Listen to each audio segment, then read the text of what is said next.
آپ کو حکم ہوا ہے، اللہ رب العالمین کی طرف سے جو آپ کو خواب دکھایا گیا ہے اسے کر گزریے، انشاءاللہ آپ مجھے صبر کرنے والوں میں سے پائیں گے۔ میرے دوست بزرگوں، تصور کر کے دیکھیے، علامہ ابن کثیر رحمۃ اللہ علیہ اور دیگر مفسرین نے اپنی تفسیر کی کتابوں میں لکھا ہے کہ حضرت ابراہیم علیہ السلام و تسلیم کی عمر اس وقت تقریباً 86 سال یعنی 80 سال سے اوپر ہو چکی تھی۔ ذرا تصور کر کے دیکھیے کہ ایک شخص 80 سال اور 86 سال کی عمر میں جن کے یہاں بیٹا پیدا ہو اور پھر اللہ رب العالمین کی طرف سے یہ بار بار خواب میں دکھایا جا رہا ہو کہ تم اپنی دنیا کے سب سے محبوب چیز کو اللہ کی راہ میں قربان کرو، وہ باپ مسلسل دیکھتا ہے، ایک دن 2 دن 3 دن، اور پھر اس کو یہ بات سمجھ میں آتی ہے، اللہ رب العالمین کی توفیق مل جاتی ہے، بات معلوم ہوتی ہے کہ دنیا کے اندر سب سے زیادہ کوئی محبوب چیز ہے ہمارے لیے تو میرا اکلوتا بیٹا حضرت اسماعیل ہے۔ میرے دوست بزرگوں، حقیقت ہے کہ جن کے پاس بڑی دعاؤں کے بعد، بڑی منتوں کے بعد، بڑے آرزوؤں کے بعد جن کے یہاں کوئی اگر اولاد پیدا ہو، چاہے جائے کہ وہ لڑکا ہو یا لڑکی ہو، اگر اولاد ہے اور دنیا کے سب سے زیادہ محبوب چیز اگر وہ ہو تو اس کی نظر میں اولاد ہے۔ حضرت ابراہیم علیہ السلام نے اپنے بیٹے حضرت اسماعیل علیہ السلام کو ذبح کرنے کے تیار ہو گئے، اور اس سے پہلے دنیا کی تاریخ میں چشمے فلک نے اس نظارے کو نہیں دیکھا تھا کہ کوئی بوڑھا باپ اپنے 80 سال بیٹے کی گردن میں چھری پھیرا ہوا ہے۔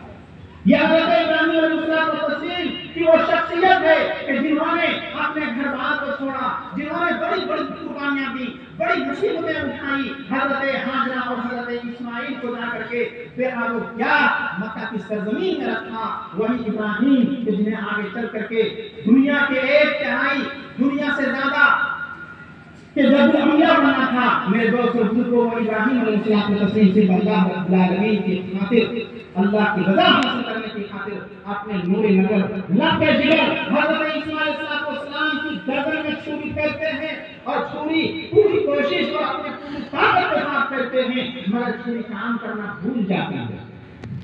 چھری کاٹتی نہیں ہے۔ آپ کو معلوم ہوگا کہ اگر کسی چیز کے اندر کوئی کمال ہے، کوئی حسن ہے، کوئی طاقت ہے تو وہ طاقت اس کی اپنی نہیں بلکہ وہ عطائی ہے، اللہ رب العالمین سے عطا کرتا ہے۔ آگ کے اندر اگر جلانے کی صلاحیت ہے تو وہ اللہ رب العالمین سے عطا کرتا ہے۔ اللہ کا اگر حکم ہو جائے تو وہ ٹھنڈی بن جائے، جیسا کہ حضرت ابراہیم علیہ السلام و تسلیم کو قوم کے بدماشوں نے، قوم کے ظالموں نے آگ میں پھینکا تھا، اور اللہ رب العالمین کا حکم ہوا کہ یا نار کونی بردا سلام علی ابراہیم، اے آگ تو سلامتی اور ٹھنڈی والی بن جا۔ حضرت ابراہیم کے اوپر آگ نے جلانا چھوڑ دیا، کام کرنا بھول گئی۔ وہی اللہ رب العالمین کا حکم ہوتا ہے کہ چھری سے کام کرنا بھول جا۔ حضرت ابراہیم علیہ السلام کو تسلیم مسلسل کوشش کرتے ہیں مگر کوئی بھی بال دیکھا نہیں ہوتا ہے، کوئی دھواں نہیں کرتا ہے۔ اللہ رب العالمین کی طرف سے ندا آتی ہے، یا ابراہیم قد صدقت رؤیا انک ذلک نجزی المحسنین، اے ابراہیم تو نے اپنا ہاتھ سچ کر دکھایا، ہم نیکوکاروں کو ایسا ہی بدلہ دیا کرتے ہیں۔ میرے دوست بزرگوں، آپ کے اندر اگر کوئی خوبصورتی ہے، آپ کے اندر اگر کوئی طاقت ہے، دنیا کے اندر کسی طاقت ہے، بحر کے اندر اگر موج ہے، سمندر کے اندر اگر طغیانی ہے، ہواؤں کے اندر اگر تھپیڑوں میں تناطر ہے، تو یہ سب اللہ رب العالمین کے حکم سے ہے، ورنہ کسی کے اندر خود اپنی ذاتی طاقت نہیں ہے۔ چاہے وہ طوفان ہو، چاہے وہ سمندر کی لہریں ہو، چاہے وہ بڑے سے بڑے طاقتور چیز کیوں نہ ہو، یہ سب اللہ رب العالمین کی عطا کردہ نعمت ہے، اللہ تعالیٰ کی عطا کردہ چیزیں ہیں۔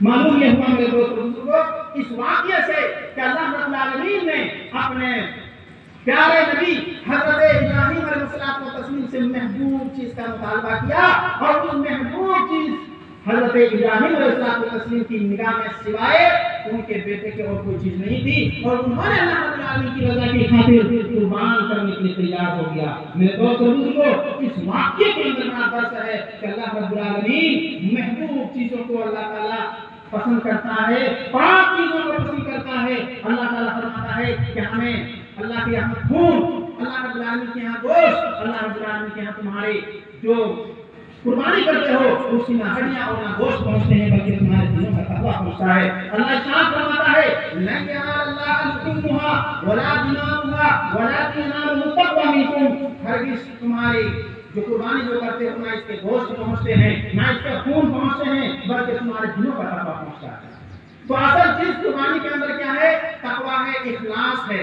ہم آپ اگر قربانی کریں تو اخلاص یعنی یہ مد نظر ہو کہ ہم اللہ رب العالمین کی خوشنودی حاصل کرنے کے لیے کر رہے ہیں، کسی بھی ایرے گیرے کے نام سے نہیں، کسی کا شائبہ ذہن میں نہ ہو، کسی کا وجود، کسی کی ذات کا وجود ذہن میں نہ ہو، محض اللہ رب العالمین کی رضا اور اللہ رب العالمین کی توفیق اور اللہ رب العالمین کی خوشنودی مطمئن نظر ہو. میرے دوستوں کو بہت سارے لوگ ایسے ہوتے ہیں جو قربانی کا موٹا تازہ خرید لیتے ہیں، لیکن سوائے وہ اس کو موضوع گفتگو اور اس کے چرچا کے سوا ان کے دماغ میں کچھ نہیں ہوتا ہے. وہ اپنے چرچا کرتے ہیں. میرے دوست بزرگوں، چرچا کرنے سے یا ریا کرنے کی وجہ سے انسان کا عمل، بڑا سا بڑا عمل بھی بیکار چلا جاتا ہے، بڑا سا بڑا عمل بھی بیکار ہو جاتا ہے. اس تعلق سے ایک حدیث کا مفہوم آپ کے سامنے پیش کر دیتا ہوں. اللہ رب العالمین کے سامنے 3 اشخاص کو لائے جائیں گے. ان میں سے پہلا شخص شہید ہوگا جو اللہ رب العالمین کی راہ میں جہاد کرتے ہوئے وہ شہادت نوش فرمایا ہوگا. اللہ رب العالمین کے سامنے اس کو لایا جائے گا اور اس کی انعام یاد کیا جائے گا. وہ بڑا فخر سے کہے گا کہ اللہ میں تیری راہ میں جہاد کیا، یہاں تک کہ میں تیری راہ میں قربان ہو گیا. اللہ تعالیٰ فرمائے گا کہ نہیں ایسا نہیں ہے، بلکہ تو نے جہاد کیا، شہادت کی موت پائی تو تو نے ریاکاری کی وجہ سے تو بہادر کہلانا چاہتا تھا. سو تمہارے ساتھ ہوا، دنیا کے اندر تمہیں بہادر کہاں کیا. اب تمہیں یہاں کوئی حق اور حصہ نہیں ملنے والا ہے. اس کو گھسیٹ کر کے جہنم میں پھینک دیا جائے گا. یہ کس کے ساتھ ہونا میرے دوستوں بزرگوں؟ اس آدمی کے ساتھ جس نے اپنی گردن کو اپنی گمان کے مطابق اور ریاکاری کی خاطر، دکھاوے کی خاطر اپنی جان کو قربان جس نے پیش کیا ہوگا، اس کا عمل بھی برباد ہو جائے گا. اسے بھی اللہ رب العالمین جہنم میں ڈال دے گا. دوسرا شخص لایا جائے گا، سب کا خیرات کرنے والے کو لایا جائے گا. اس کو بھی اپنے انعام اللہ تعالیٰ یاد دلائے گا اور وہ کہے گا کہ اللہ ہم تیری راہ میں بہت سارا قربان کیے ہیں، پیسے خرچ کیے ہیں، مال دولت کو لٹائے ہیں. اللہ تعالیٰ فرمائے گا تو سچی کہنا چاہتا تھا، سو تیرے ساتھ ہوا. آج تیرے لیے یہاں کوئی حصہ نہیں ہے، تیرے یہاں کوئی نصیبہ نہیں ہے. تو نے ریاکاری کری تھی، اس کا بدلہ تمہیں دنیا کے اندر مل گیا. آج تیرے حصہ میں جہنم ہے، اسے بھی گھسیٹ کر کے جہنم میں ڈال دیا جائے گا. تیسرا شخص عالم دین، حافظ قرآن عالم دین کو لایا جائے گا. اس کو بھی اپنے انعام اللہ تعالیٰ یاد دلائے گا اور وہ کہے گا کہ اللہ ہم نے تیری رضا کی خاطر علم دین کو حاصل کیا تھا. اللہ فرمائے گا نہیں تو نے علم حاصل اس لیے کیا تھا تاکہ دنیا کے اندر تو بڑا پاور خطیب کہلایا جائے، بڑا عالم دین کہلایا جائے، لوگوں کے درمیان کوئی شہرت ہو. سب تمہارے ساتھ دنیا کے اندر ہوا. آج کے لائے کوئی حصہ اور نصیبہ نہیں ہے، اسے بھی جہنم کے اندر ڈال دیا جائے گا. معلوم یہ ہوا اس واقعے سے کہ انسان کا چاہے بڑا سا بڑا عمل کیوں نہ ہو، اگر اس کے اندر ریاکاری شامل ہو جاتی ہے تو اللہ رب العالمین کی بارگاہ میں وہ عمل ٹھکرا دیا جاتا ہے. اللہ رب العالمین کی بارگاہ میں اسے چھوڑ دیا جاتا ہے، اسے مردود قرار دیا جاتا ہے، ریجیکٹ قرار دیا جاتا ہے. اس لیے میرے دوست بزرگوں کو قربانی کے اندر سب سے پہلی چیز اخلاص ہونا ضروری ہے. اخلاص اگر ہے آپ کی نظر میں تو اللہ رب العالمین کو بولے. دوسری چیز کہ قربانی جو کر رہے ہیں وہ پاک کمائی اور حلال طیب ہو. پاک کمائی سے اگر نہیں ہے تو یاد رکھیے کہ اگر آپ پورے گاؤں کی طرف سے اگر قربانی کریں گے اللہ رب العالمین کو کوئی مطلب نہیں ہے. اللہ کا فرمان ہے، واضح ارشاد ہے، انما يتقبل الله من المتقين. اللہ پرہیزگاروں کی قبول کرتا ہے. ان اللہ طیب لا یقبل الا طیبا. اللہ پاک ہے اور پاکی کو قبول فرماتا ہے. لہذا اگر کوئی شخص چوری کے پیسے سے قربانی کرتا ہو، ڈکیتی کے پیسے سے قربانی کرتا ہو، ATM کے پیسے سے قربانی کرتا ہو، موٹے سے موٹے تازہ سے تازہ بکرا اور بچڑا خرید کر کے لا کر کے قربان کرتا ہو، اللہ رب العالمین کو اس کی کوئی حاجت نہیں ہے، کوئی ضرورت نہیں ہے. میرے دوستوں بزرگوں، کتنے لوگ ایسے کمائیوں سے آج ملوث ہیں اور حرام اور ناجائز اور جائز طریقے کو مہیا میں کیے ہوئے ہیں. ایسے لوگوں کے لیے یہ پیغام میں دینا چاہوں گا کہ میرے دوستوں بزرگوں، آپ اگر اللہ رب العالمین کے اطاعت و عبادت نہ کریں گے تبھی اللہ تعالیٰ رزق سے محروم نہیں فرمائے گا.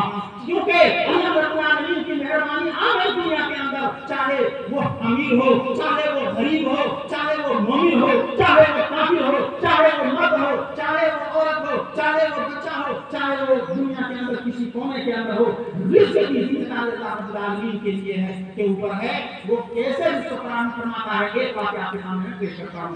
بڑا دلچسپ واقعہ ہے، بڑا ہی عبرت انگیز واقعہ ہے. ذرا غور سے سنیں گے انشاءاللہ العزیز. بڑی سبق آموز واقعہ ہے. کیسے اللہ رب العالمین روزی کو پہنچاتا ہے. ذرا تصور کر کے دیکھیں. آپ اللہ کی عبادت کریں یا نہ کریں، آپ اللہ کے فرمان بردار بنیں یا نہ بنیں، کمائیں، آپ حلال سے کھائیں یا نہ کھائیں، آپ حرام پر زندگی بتائیں، رزق اللہ رب العالمین روکنے والا نہیں ہے، آپ کی زندگی اللہ رب پار لگا دے گا. لیکن اس کے بعد والی زندگی جو ہوگی بڑا کٹھن ہوگی، بڑا مرحلہ سخت ہوگا میرے دوستو. کیسے اللہ تعالیٰ رزق پہنچاتا ہے اس واقعہ کو میں آپ کے سامنے پیش کرتا ہوں. ڈاکٹر محمد علی طنطاوی رحمۃ اللہ علیہ بہت بڑے عالم مفکر ہیں، عرب کے بہت بڑے عالم دین ہیں، دائی ہیں، مبلغ ہیں، اسلام کی تبلیغ کرنے والے ہیں. وہ کابل کے اندر ہیں. یہ افغانستان کی راجدھانی کابل ہے. وہاں کی وزارت خارجہ کی طرف سے فون آتا ہے کہ آپ کو فوری طور پر آپ کو تاشکند آپ کو جانا ہے روس ہوتے ہوئے. روس کابل سے تقریباً 4000 کلومیٹر کی دوری پڑتا ہے. آپ گوگل پر سرچ کر سکتے ہیں، 3600 کلومیٹر کی دوری دکھاتا ہے. یعنی روس آپ کو جانا ہے ایک ضروری کام سے. وہ دائی ہیں، مبلغ ہیں، اسلام کے پرچارک ہیں. ان کو فکر ہوتی ہے کہ روس جو ہے ایک غیر اسلامی ملک ہے، ہندوؤں کی آبادی ہے، وہاں میں کس کا کھانا کھاؤں گا، بڑا مسئلہ ان کے سامنے آ جاتا ہے. گھر آتے ہیں بیگم صاحبہ ان کے لیے دیسی 2 مرغیاں بنا کر کے دیتی ہیں. 2 مرغیاں بنا کر کے دیتی ہیں، کہتی اور کہتی ہیں کہ جب تک کام چلے اسی سے کام چلانا ہے، باقی اللہ رب العالمین کے حوالے وہ اللہ تعالیٰ پار لگا دے گا. یہ ابھی تاشکند پہنچتے ہیں. ازبکستان کے ایک شہر ہے تاشکند، جہاں بخارا ہے، جہاں امام بخاری رحمۃ اللہ علیہ کو پیدا ہونے والے ہیں. تاریخ وغیرہ ہم لوگ پڑھتے نہیں، اس لیے بہت ساری باتیں ہم بتا بھی نہیں سکتے ہیں. جہاں بخارا ہے، جہاں تاشکند ہے، جہاں ازبکستان کے اندر یہ چیز پائی جاتی ہے. تو وہاں جب پہنچتے ہیں، جب وہ فلائٹ سے اترتے ہیں تو ایک عالم دین انہیں دعوت کر دیتے ہیں کہ ہمارے یہاں آپ کی دعوت ہے. وہ اپنے پاس جو ان کی ہے کھانا ہے وہ رکھے ہوئے رہتے ہیں، وہ دعوت کھانے کے لیے جانے لگتے ہیں. اسی اسنا میں، اسی درمیان میں بہت سننے والی بات ہے، اسی درمیان میں انہیں نظر آتا ہے کہ ایک لڑکاتی ہوئی بوڑھی ہے، اس کے چند بچے ہیں اور سڑک کے کنارے وہ کھڑی ہے، بھوک کے پیاس سے نڈھال ہے. وہ عالم دین کی نظر پڑتی ہے. وہ اپنے تھیلے سے، اپنے بستے سے وہ مرغیاں جو ان کو بنا کر کے دی گئی تھی اور کھانے جو دیے گئے تھے وہ نکال کر کے اس بوڑھی ماں کو دے دیتے ہیں اور آگے بڑھ جاتے ہیں. اور پھر اس کے بعد جب وہاں عالم دین کے یہاں سے دعوت ختم ہوتی ہے، پھر کابل سے فون آ جاتا ہے وزارت خارجہ کے پاس کہ جس کام کے لیے آپ کو بھیجا گیا تھا وہ آپ آ جائیں، کام ہو گیا ہے. وہ پہنچ جاتا ہے واپس. اس سفر کا کوئی نتیجہ سامنے نہیں آتا کہ آخر گیا اور چلا آیا بجٹ کیا ہے. کون تمہاری بات ہے نوٹ کیجیے گا اللہ تعالیٰ کیسے رزق پہنچاتا ہے. شیخ سعدی مدینی رحمۃ اللہ علیہ کہتے ہیں کہ اس 4000 کلومیٹر سفر کا نتیجہ اور رزق سوائے اس کے کچھ نہیں آیا کہ ایک بھوکی ماں سڑک کے کنارے اپنے چند بچوں کے سامنے ساتھ میں کھڑی تھی اور اللہ رب العالمین نے کیسے رزق کو انتظام فرمایا کہ 4000 کلومیٹر کی دوری سے ایک صاحب، ایک مبلغ، ایک دائی، ایک قرآن بتانے والا 2 مرغیاں دیسی بناتا ہے اور اس بھوکی ماں کو جا کر کے پہنچا کر کے آتا ہے اور پھر وہ اسی سفر سے واپس آ جاتا ہے. کوئی سفر کا حاصل نہیں سوائے اس کا کہ اللہ رب العالمین نے اس طریقے سے اس بوڑھی ماں کا 4000 کلومیٹر میں رہنے والی ماں کا اور ان بچوں کے روزی کا انتظام فرما دیا. میرے دوستوں بتائی واپس آ جاتے ہیں. آپ نے دیکھا کہ کس طریقے سے اللہ رب العالمین روزی کو اللہ تعالیٰ پہنچا دیتا ہے. اس لیے کہتے ہیں کہ کھانے والوں کا کھانے جانے پر لکھا ہوا کھانے والوں کا نام. ہم نے